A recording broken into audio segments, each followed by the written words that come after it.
Hello everyone, in this video I'll be explaining the main ideas and topics about ecology. This is more of a basic video about ecology, all the standards and topics related to it. Now, ecology is the study of living things and the interactions between living things and between each other, living things to living things, and between living things and their environment. When we say living things and non-living thing, we use the two keywords which are biotic versus abiotic. Biotic is any living thing, and abiotic would be any non-living thing or a factor. So if I say I have a population of rabbits and they are affected by a predator, an introduction of a predator which caused a decline in this population of rabbits, I'm talking about a biotic factor affecting the population. If I said I have a number of animals migrating from a place because there is shortage of water, then I'm talking about an abiotic factor affecting the population. Now, when it comes to organization, we humans like to organize everything. So in ecology, the levels of organization that we study are the following. It starts with organism, which is one living thing only. A group of organisms of the same species, this is what we call a population. So if there was a population mentioned, population of certain animal, this is talking about the same species. When we get several species together, that's a community. So a community is a group of populations. When it's about all the species and their environment, biotic and abiotic, and their interactions, that's an ecosystem. An ecosystem can be limited to an area or a small or larger area depending on the case. A biome would be several ecosystems but all the same climate. So a desert is a biome, a rainforest is a biome. The desert will have several ecosystems. Next to an oasis, for example, that's an ecosystem. Next to the sea, that's an ecosystem. Next to something else, that's an ecosystem. But all of them are under the same biome, which is the desert.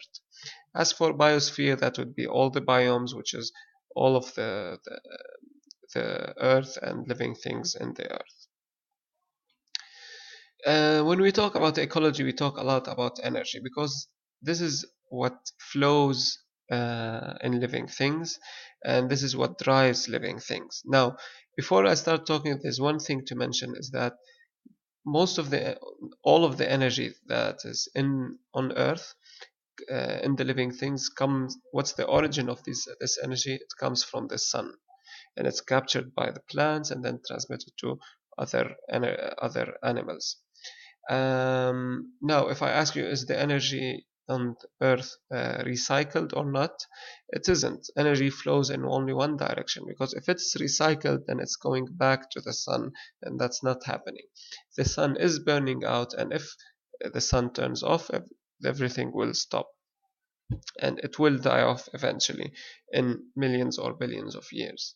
Now, so the energy flows in one direction and then gets transmitted to different forms of energy.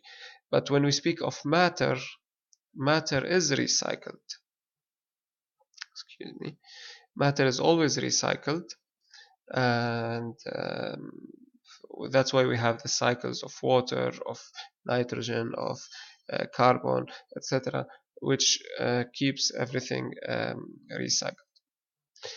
When we speak about energy, we have two types of organisms. We have the producers, which we call autotrophs, or the consumers, which we call heterotrophs. Producers are the organisms that make their own food. So mostly they are plants, photosynthetic organisms or plants that make their own food using the sun. They do not rely on any other animal or any other organism for survival to get the energy. As for the consumers or any other living thing that do not make its own food, that need to get the food from somewhere else. When I say food, I mean source of energy. Now, plants rely on the soil, for example, to get matter, but as an energy, pure energy, that's from the sun. So they are producers. Now, in the consumers, we might have carnivores, herbivores, omnivores. I think everyone's familiar with these. Carnivores are those who eat meat, but the better definition is that consumers who eat other consumers. As for herbivores, they are the consumers that eat the producers. Omnivores, they can eat either consume other consumers or producers. Decomposers should be under consumers because they do not make their own food, even though some books put them separately. Decomposers are the organisms such as bacteria and fungi which decompose dead things. Now you have animals eating dead carcasses or dead animals. These aren't decomposers. The decomposers are the ones that break down matter to its simplest form, and they are the ones that are responsible for recycling the matter. So without decomposers, we don't have that recycling of matter, and we'd have dead things piling up. Now we represent the energy flow in an ecosystem using food chain. The food chain shows how energy flows from one organism to the other. This is very important that the arrows always go from what is being eaten to the one eating, because the arrows show energy.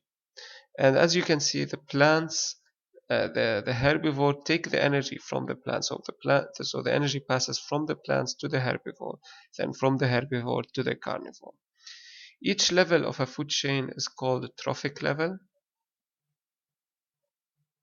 And in the food chain, the base of the food chain are the producers. The ones that eat the plants, which are the herbivores, are also called primary consumers. Then we get to the carnivore or omnivores, secondary consumer, tertiary consumer, quaternary consumer, and we rarely have more than that. We'll see now why we rarely have more than that. A group of food chains together form a food web because let's see here, the cricket doesn't eat only this type of plant, it eats other types of plants, and the cricket is eaten by other types of carnivores. This creates a food web similar to something like this, where all interconnected species together. Now, in the food web, this food web shows also from each species to the decomposers. That happens in every food web, even if it's not shown. It's not always shown, but the proper way is that it should be shown from every organism to the decomposer. The basis of the food web, now these arrows shouldn't be here. This is recycling of matter, not energy. So the organisms that have arrows coming out, not arrows coming into them, are the producers, and the rest you can see are either primary, secondary, etc. Some of them might be eating both producers and consumers, and they are the omnivores. They might be primary and secondary at the same time. Now everything goes back to the decomposers because any of these will die, might die on its own, and it's decomposed by the decomposers, which use the energy to reproduce and then recycle the matter to be used again in the ecosystem. Now we show energy always in an energy pyramid. First, when we show an energy pyramid, we use something called biomass, which is the dry mass of living things. As you see here, we're counting the mass from producers to herbivores to secondary consumer, etc. This means that we have more mass of producers than mass of herbivores than this. Why do we use biomass? Because biomass shows energy. If we use numbers, that won't be accurate, because you might have one tree and like 10,000 ants living on that tree, living off that tree. Now, who has more energy, one tree or 10,000 ants? It's the tree. So if we follow the pyramid of numbers, it won't be a pyramid because the tree would be one, and then 10,000 ants, then I don't know how many eats the ants, etc. That's why we use biomass, which represents energy, because the more energy you got, the more mass you build in your body. The bigger you are, the more energy you have.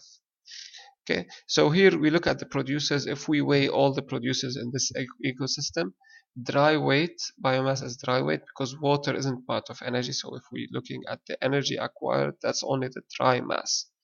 So if we weigh all the producers, we'll have more weight than the herbivores, than the carnivores, than the top carnivore.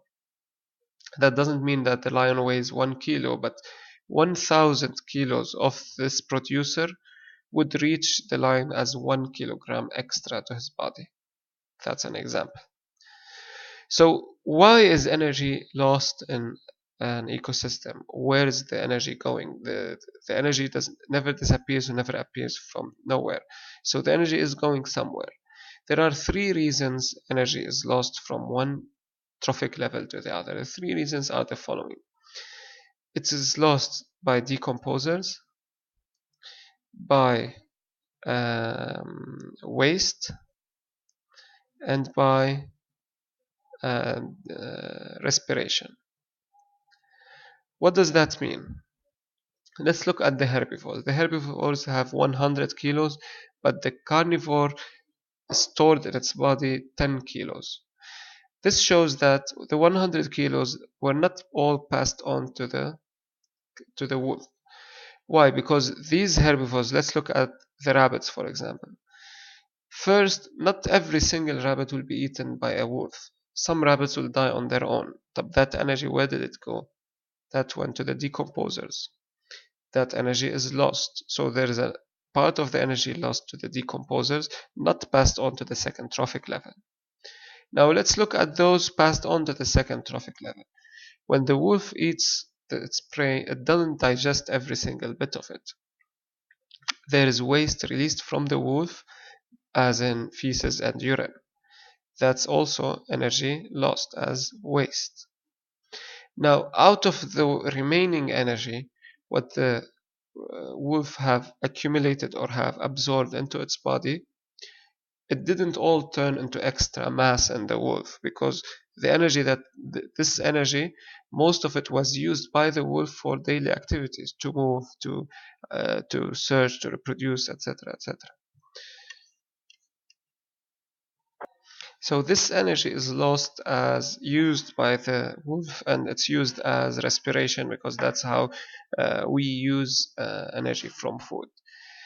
The remaining ones, which is 10% of what was in the herbivores, usually around 10%, is stored in the body of the wolves, and it allows the wolves to create more and more wolves. But then, since 10% is passing on, so the mass will be much less, as in all the species, as in all the wolves in this ecosystem will be much less than these will be much less than these. So these are the three reasons why energy is lost. Now we show these in different diagrams such as this. So here you can see that the producers have accumulated from the sunlight this amount of calories or joules, depending what calories, but then this is what's left in them because they used this much in respiration. So this minus this gives you this.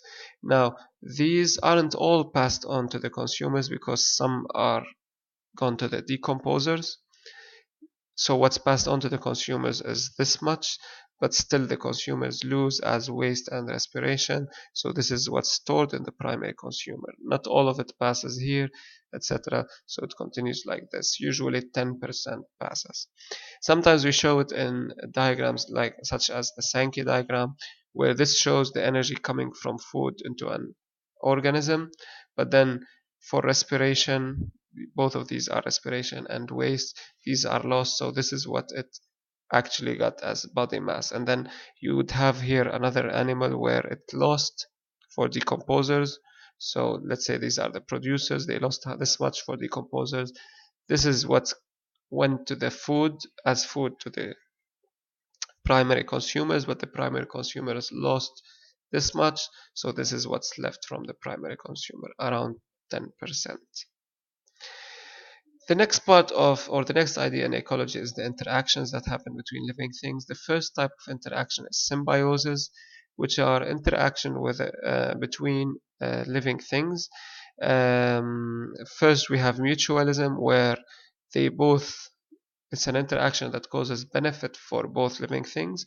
Commensalism is an interaction that causes a benefit for one of the parties, but the other one is neither benefited nor harmed. Parasitism is when it causes a benefit for one but harm for the other. Mutualism, for example, The crocodile opens its the bird comes and eats the bits of food in the teeth of the crocodile. The bird gets the food and the crocodile gets its teeth cleaned from that, which could have decayed and caused problems. Commensalism, for example, in the shark, there are for the sharks there are species of fish that gets stuck on the belly of the shark.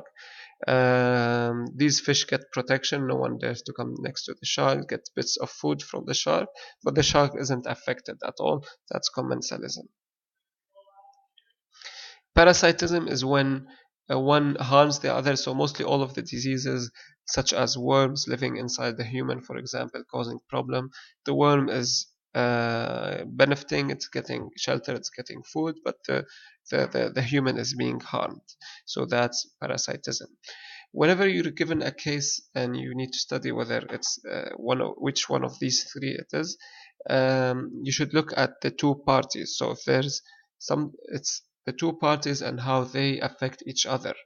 So if there is an example of an animal eating another animal and then this animal benefiting from the dead body of this animal, that's commensalism, because this one did not benefit this one.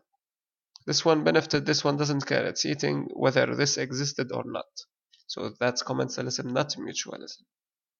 Predation is the interaction between predator and prey. I will look into it now. Competition is when you have either intra-specific competition or inter-specific competition. Intra-specific is competition in the same species. Inter-specific is competition between two different species. Competition might be for mates, might be for food, might be for water, for resources, for shelter, for territories, etc. For the predation, this is the famous example of the lynx and the snowshoe hare. The interaction between the predator and prey is an interesting interaction because it always shows this type of fluctuation between the numbers of predators and the numbers of prey. It shows these ups and downs. Why does this happen is explained in the following. So this is the lynx, which is the predator, and the hare is the prey. The lynx, the hare. If we start here, the lynx numbers, so the predator number is increasing. If the predator number increases, that caused the prey number to decrease. Why? Because the predators are eating too much prey. Now, if the prey numbers decrease, that would cause the predators to also decrease. Why? Because now they can't find enough food. They've eaten too much predator of the prey, so the predators decrease.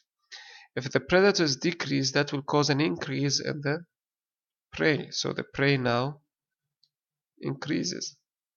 Why? Because there's less predators eating the prey. Once the prey increases, the predators will start to increase again, because now there is more availability of the food, which is, we go back to this first step, then prey decreases, then predator decreases. This causes the up and down of the predator and prey relationship.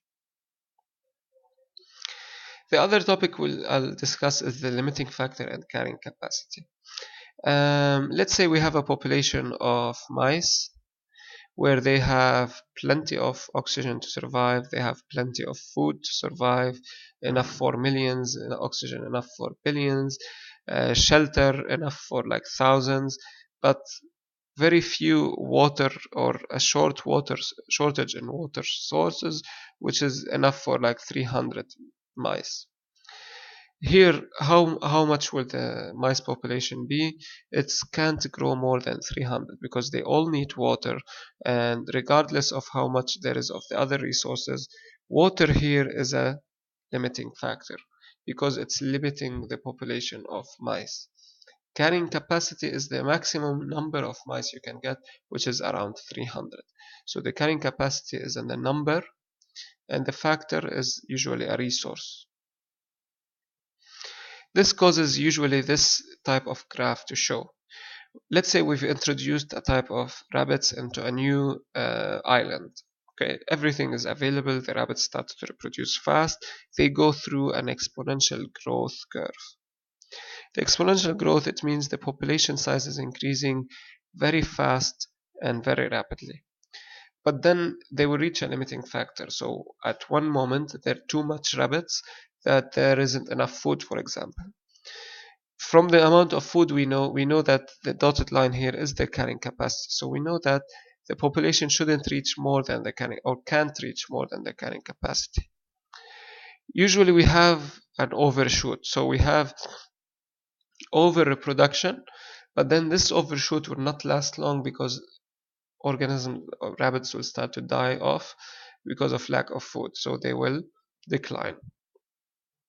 But then it will start to stabilize and recover until it becomes kind of a stable population that has enough food and cannot grow more than this because of the limiting factor, and does not decrease because everything is okay. If there was something wrong, a predator introduced, I don't know, some disaster, then we might have a population crash, which is a decrease. Now, exponential growth, or when the population is growing, that means we have more births than deaths. And if it's decreasing, we have more deaths than birth. And if it's stable, there'll be birth equal to death. This brings us to population growth. We have two types of curve you need to know, which is the J curve and the S curve. The J curve, also called exponential growth, and the S curve, the logistic growth, which we just saw. The J curve is when population keeps increasing. Now this is kind of a theoretical curve, because there is no population that keeps increasing. They will reach sooner or later a limiting factor. Humans, for example, now are still in the J curve because we are increasing rapidly and we still didn't reach the limiting factor. But sooner or later, humans will reach a limiting factor and it will turn into a logistic growth curve, which has a part which is exponential but then levels off, whether with an overshoot or not, levels off at this dotted line, which would be what? It would be the carrying capacity. So these two curves show the population growth. Population growth, or the size of population, might change because of birth versus death, but also might change because of immigration and immigration. Immigration is organisms leaving the community, and immigration, organisms coming into the community. This is a summary of what you need to know about ecology, and hopefully this is helpful.